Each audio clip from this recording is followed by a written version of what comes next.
दूसरे अध्याय तक चुपचाप रहने वाले श्री कृष्ण अब धुआंधार बोले जा रहे हैं, जैसे धुआंधार बारिश बरस रही हो और पानी के ताड़ ताड़ मार से बचना असंभव होता है।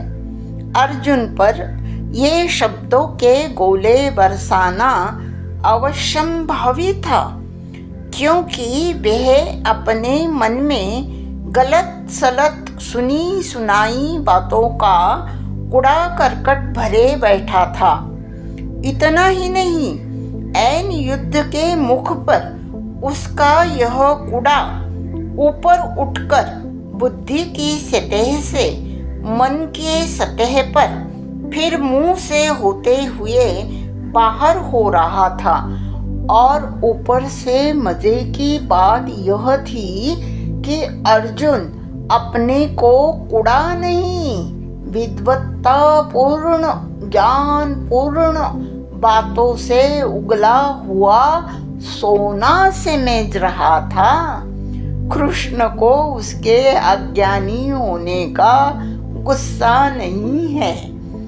अज्ञानी होना कोई अपराध भी नहीं है, किंतु कमाल इस बात का है कि वह अपने अज्ञान पूर्ण बकबक को पांडित्य पूर्ण वार्ता समझ रहा है।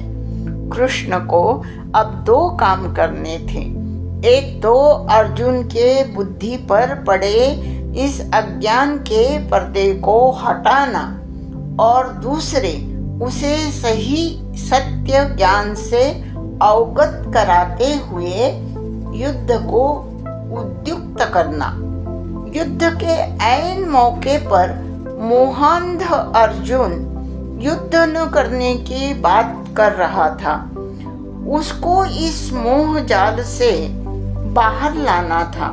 सो भगवान ने उसे कहा, देहिनोऽस्मिन्यथा देहे कौमारं यौवनं जरा तथा देहांतर प्राप्तिर्धीर्स्तत्र न मुह्यति।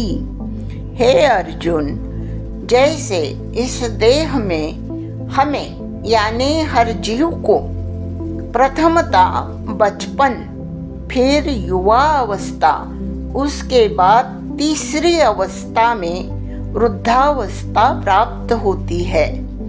उस वृद्ध जर्जर शरीर को अन्य नए शरीर के प्राप्तिस्तव ही मृत्यु का होना अवश्यंभावी है।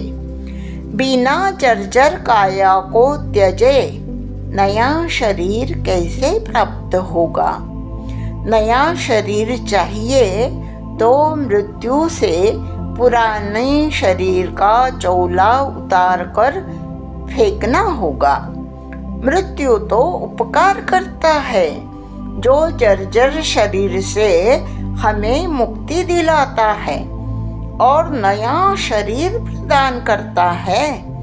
इसीलिए जो धीर गंभीरता से शरीर, आत्मा, मृत्यु, बचपन, जवानी, बुढ़ापा इन विषयों पर सोचता, पढ़ता, सुनता है, वह कभी भी जर्जर शरीर का मोह नहीं करता, क्योंकि वह जानता है मृत्यु से इस बूढ़े शरीर से मुक्ति पाकर मुझे नया जीवन प्राप्त होगा। कोई भी सयाना समझदार व्यक्ति यह नहीं कहता कि मुझे मृत्यु और उसके पश्चात का जीवन नहीं चाहिए।